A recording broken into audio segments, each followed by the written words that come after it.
Legendary actor Krishna నటనని వారసత్వంగా తీసుకొని ఆయన పిల్లలు ఇండస్ట్రీలోకి అడుగుపెట్టారు. కానీ మహేష్ బాబు తప్ప మరొకరు పెద్దగా క్లిక్ కాలేదు.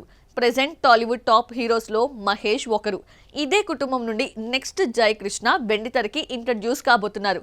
బాబాయ్ వెండితెరపై పరిచయమైన రోజునే అబ్బాయి కూడా బాక్సాఫీస్ టెస్ట్ కి సిద్ధమవుతున్నాడు. సూపర్ స్టార్ కృష్ణ నట వారసత్వం నుండి మరో హీరో పుట్టుకొస్తున్నాడు. ఇప్పటికే మహేష్ బాబు టాలీవుడ్ టాప్ హీరోగా రాణిస్తుండగా నెక్స్ట్ ఆయన అన్న కొడుకు జయకృష్ణ వెండితెరకు పరిచయం అవుతున్నాడు.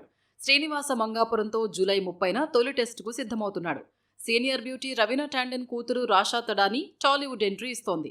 Mohan Babu key role play చేస్తున్నారు. అజయ్ భూపతి దర్శకత్వంలో తెరకెక్కిన శ్రీనివాస మంగాపురం మూవీని తొలుత జూలై 9న రిలీజ్ చేస్తున్నట్లు అనౌన్స్ చేశారు. కానీ పోస్ట్ పోన్ చేసి జూలై 30న రిలీజ్ చేస్తున్నారు. ఈ డేట్ మార్చడం వెనక మహేష్ బాబు సెంటిమెంట్ కనిపిస్తోంది. ఇదే రోజున 1999లో రాజకుమారుడు మూవీతో హీరోగా ఇంట్రడ్యూస్ అయ్యాడు మహేష్. మళ్లీ 27 ఏళ్ల తర్వాత బాబాయ్ని ఫాలో అవుతూ అబ్బాయి అదే డేట్ కు రాబోతున్నాడు. డేట్ ఒక్కటే కాదు, బాబాయ్ అబ్బాయి డెబ్యూ ఫిలిమ్స్ కు మరికొన్ని సిమిలారిటీస్ కూడా ఉన్నాయి. మహేష్ బాబును హీరోగా ఇంట్రడ్యూస్ చేసిన ప్రొడక్షన్ హౌస్ వైజయంతి మూవీస్ ఇప్పుడు జయకృష్ణ మూవీని ప్రజెంట్ చేస్తోంది.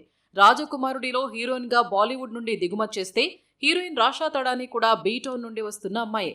అందులోనూ ఫస్ట్ బాలీవుడ్ లో ఓ ఫిలిం చేశాక సెకండ్ ఫిలిం తో టాలీవుడ్ ను టచ్ చేశారిద్దరు. రాషా ఆల్రెడీ బీటౌన్ లో ఆజాద్ మూవీతో ఇంట్రడ్యూస్ అయింది. బుయ్యమ్మ పాటతో సోషల్ మీడియాను షేక్ చేసింది. కానీ ఈ సినిమా బాక్స్ ఆఫీస్ దగ్గర బోల్తా పడింది. ఇప్పుడు టాలీవుడ్ లో తన అదృష్టాన్ని పరీక్షించుకునేందుకు రెడీ అవుతోంది స్టార్ కిడ్. ఈ గురువారమే ప్రేక్షకుల ముందుకు వస్తోన్న శ్రీనివాస మంగాపురంతో జయకృష్ణకు బాబాయ్ సెంటిమెంట్ వర్కౌట్ అవుతుందో లేదో చూడాలి.